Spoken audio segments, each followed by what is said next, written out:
দুটি ক্ষুধার্ত নেকড়ে বাঘ, যে বাঘ 2 দিন 3 দিন ধরে ক্ষুধার্ত, দুটি ক্ষুধার্ত নেকড়ে বাঘ একটা খোয়ারের মধ্যে, যে খোয়ারের মধ্যে ছাগল রয়েছে, যে খোয়ারের মধ্যে ছাগল রয়েছে, এই খোয়ারের মধ্যে ছেড়ে দিলে ওই ছাগলের জন্য যেমন বিপজ্জনক ভয়ঙ্কর, আল্লাহর নবী বললেন মানুষের হৃদয়ে ঠিক তেমনি যখন মর্যাদার লোভ এবং টাকার লোভ বাসা বাঁধবে তখন তার ঈমান তার জন্য তেমনি ভয়ঙ্কর।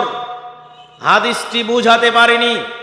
আল্লাহর নবী বললেন ক্ষুধার্ত দুটি বাঘ, হযরত জাবেরের বর্ণনা এসেছে বাইহাকির 10268 নম্বর হাদিস, ওয়াবান হারি আউহা, যেই ছাগল পালের মধ্যে কোনো রাখাল থাকে না, রাখালবিহীন একটা ছাগল পালের মধ্যে, একটা ঘরের মধ্যে যদি 10-15-20টি ছাগল বাঁধা থাকে, দুটি ক্ষুধার্ত বাঘকে ছেড়ে দিলে দুটি ক্ষুধার্ত বাঘ যেমন ছাগলগুলোকে মেরে নাস্তানাবুদ করে দিবে, দুটি ক্ষুধার্ত বাঘ যেমন ছাগলের জন্য ভয়ঙ্কর।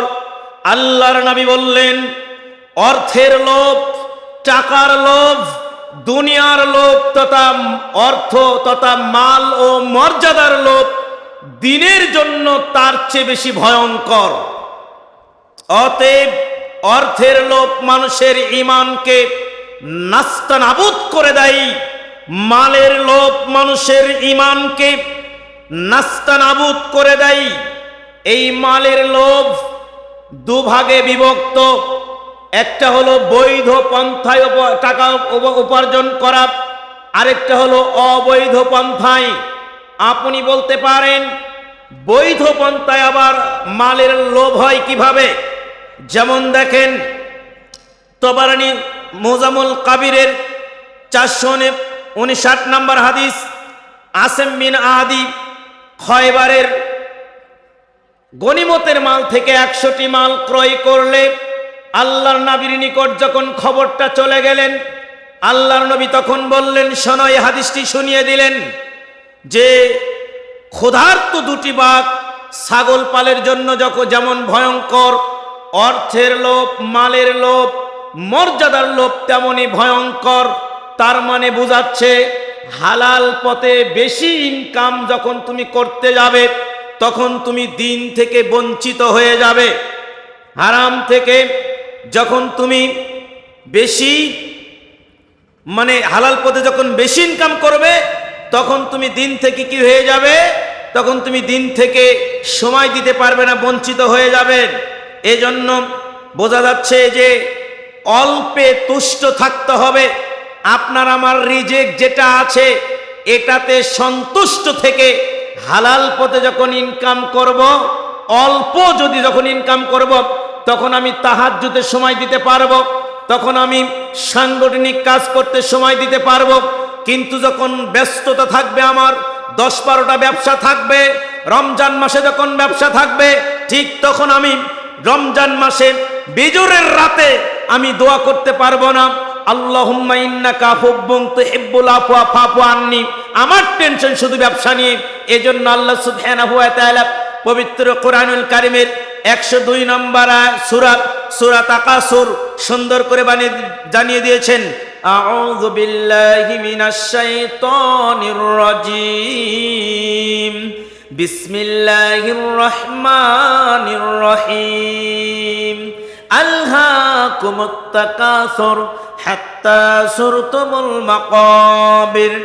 আল্লাহ বললেন শোনো পৃথিবীর মানুষ তোমরা জেনে নাও, দুনিয়ার এই লোভ লালসা, দুনিয়ার এই বাড়ি গাড়ি জায়গা জমিন, যেই বাড়ি গাড়ি জায়গা জমিন নিয়ে আজকে চাচা ভাতিজার মধ্যে গন্ডগোল, দুনিয়ার এই অর্থের লোভের জন্য মানুষ ভাই তার ভাইয়ের মধ্যে গন্ডগোল।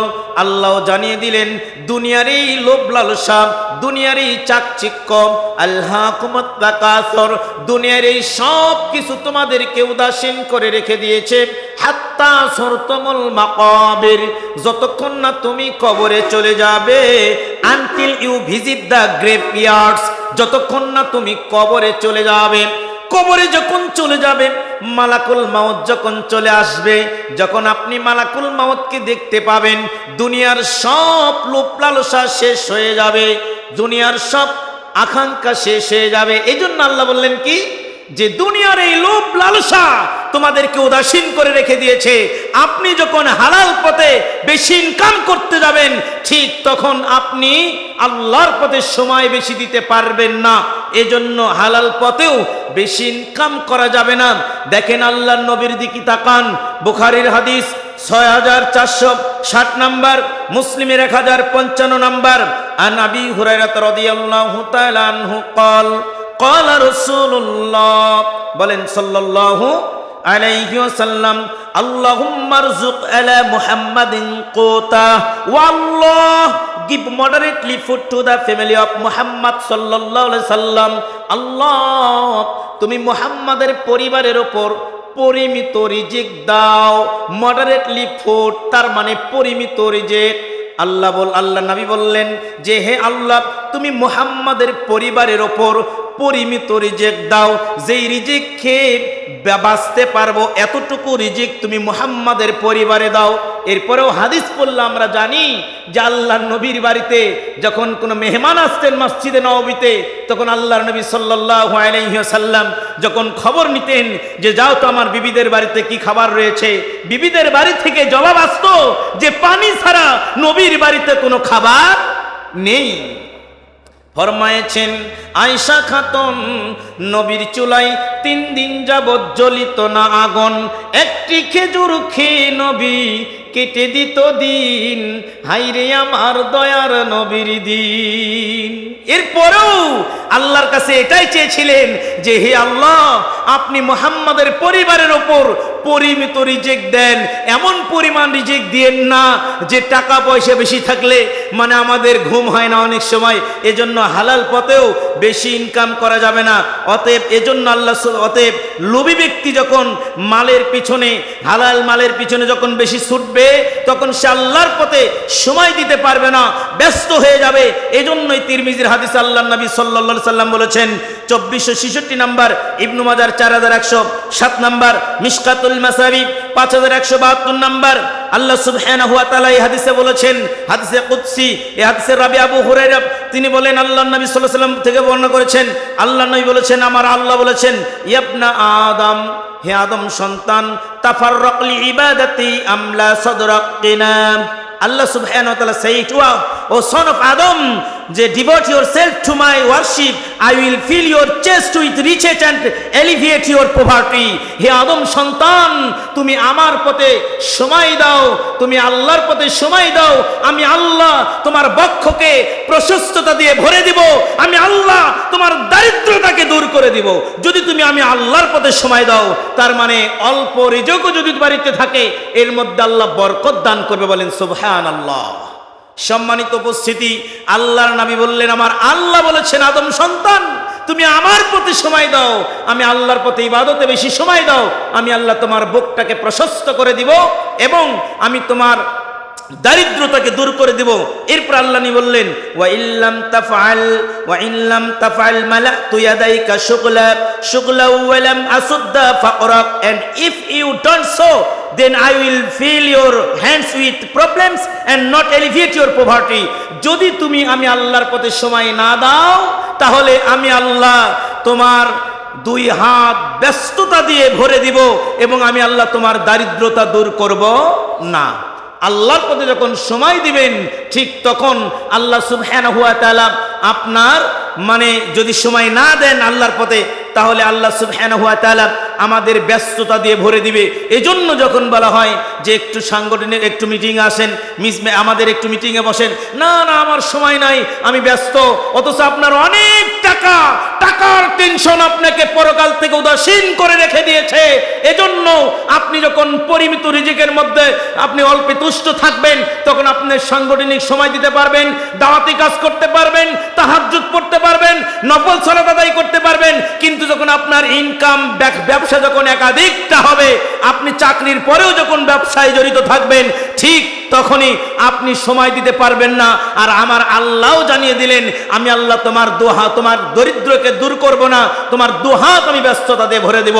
অতএব হাদিস থেকে বোঝা গেল যে বৈধ পথে হলেও বেশি পরিমাণ ইনকামের ব্যস্ততা থাকা যাবে না, হালাল পথে অল্প ইনকামের মধ্যেই, অল্পের মধ্যেই তুষ্ট থাকতে হবে। এজন্য ইবনু রজব হাম্বলী রাহিমাহুল্লাহ তিনি 736 হিজরিতে জন্মগ্রহণ করেন, 795 হিজরিতে মৃত্যুবরণ করেন। তিনি মাজমাউ রাসাইলের 65 পৃষ্ঠায় বলেছে, ওয়ালা তাহসাবান্নাল ফাকরা মিন ফাকরিল গিনা ওয়ালাকিন ফাকরুদ্দিন মিন আজামিল ফাকর। সচ্ছলতা, তোমার টাকা পয়সা, এই আনন্দ সচ্ছলতাকে হারানোকে তুমি মনে করো না যে তোমার দারিদ্রতা। বলা হচ্ছে যে তোমার যদি সচ্ছলতা, সুখ হেরে যায়, তোমার টাকা পয়সা যদি ক্ষতি হয়ে যায়, তুমি ভেবো না এটা তোমার দারিদ্রতা এসেছে, বরং তোমার দিন যখন তোমার নিকট থেকে ছুটে যাবে তখন তুমি মনে করো তুমি দারিদ্রতার মধ্যে পড়ে গেছো।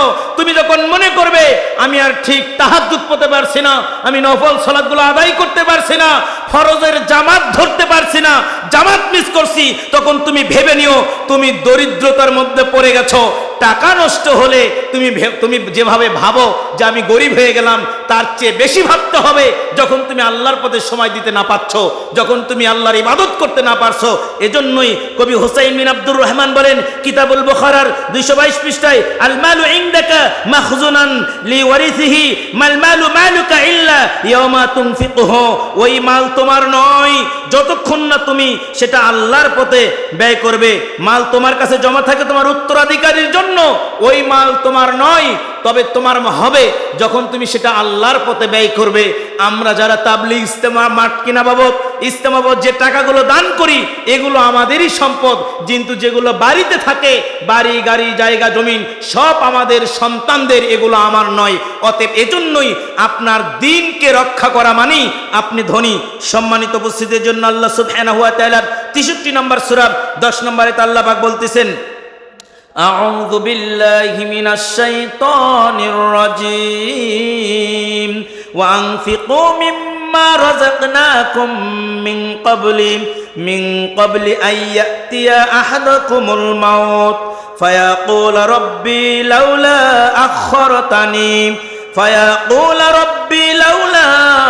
আখখারতানি ইলা আজালিন করিব। আল্লাহ বললেন যে আমি আল্লাহ তোমাদেরকে যে রিজিক দিয়েছি, এই রিজিক হতে তোমরা আমি আল্লাহর পথে ব্যয় করো, এটা আমার আল্লাহর হুকুম, আল্লাহ আদেশ করছেন। কিন্তু ব্যয় না করতে করতে যখন আমাদের সামনে মালাকুল মাউত চলে আসে, তখন আমরা আল্লাহর কাছে একটা ফরিয়াদ করি, ফায়াকুল রাব্বি লাউলা আখখারতানি ইলা আজালিন করিব। ও দয়াময় রব আমার আল্লাহ, মানুষ যখন জীবনের শেষ নিঃশ্বাস ত্যাগ করে তখন সে মালাকুল মাউতকে দেখতে পায়।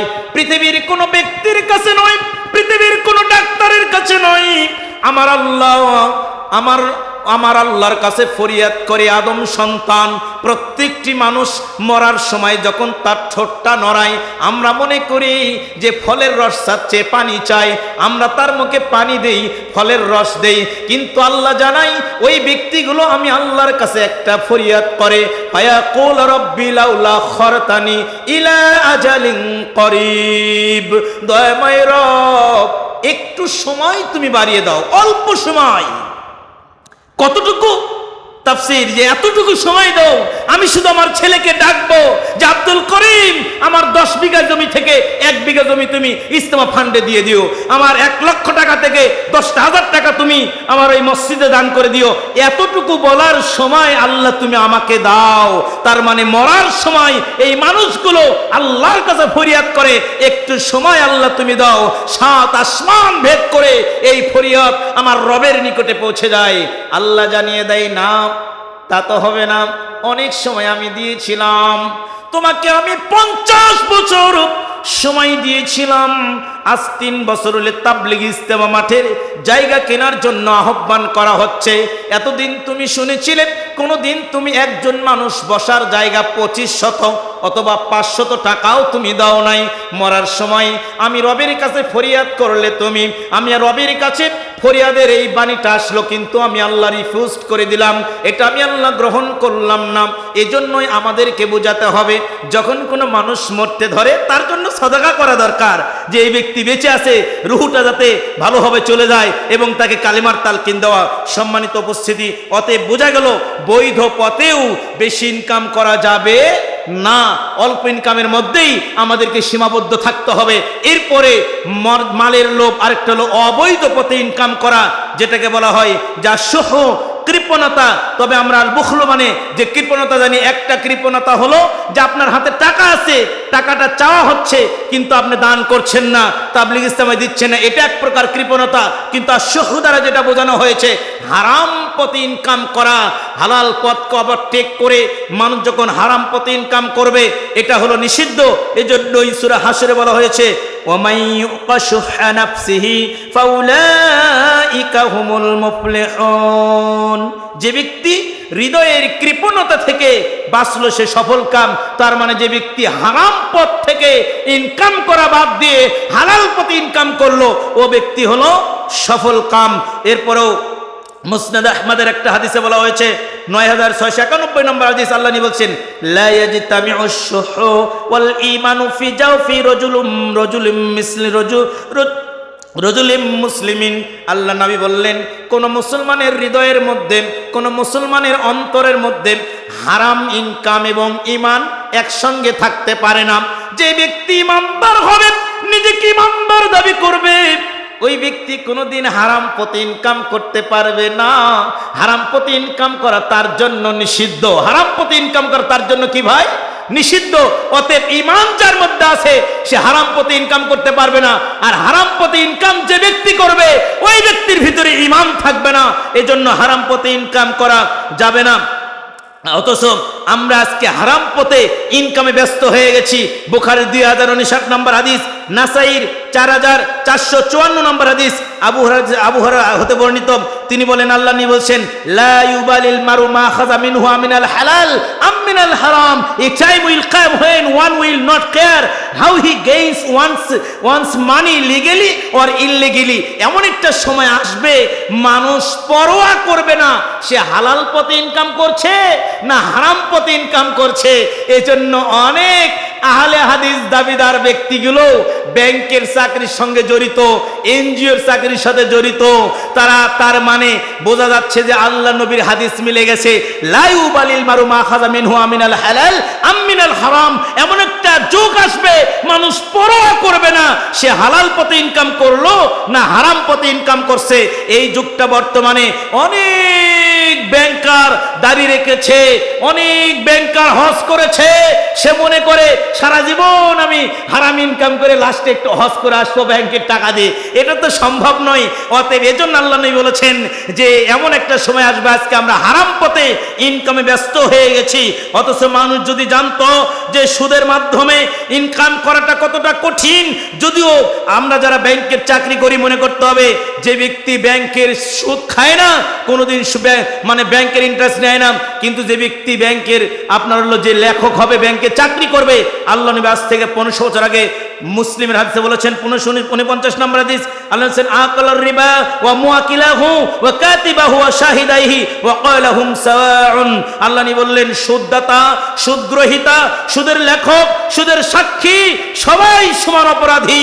সুদ যে ব্যক্তি খাবে সে যেমন অপরাধী, সুদী ব্যাংকে যে ব্যক্তি চাকরি করবে সেও অপরাধী। বাংলাদেশে এমন কোনো ব্যাংক নেই যেই ব্যাংক 100% সুদমুক্ত।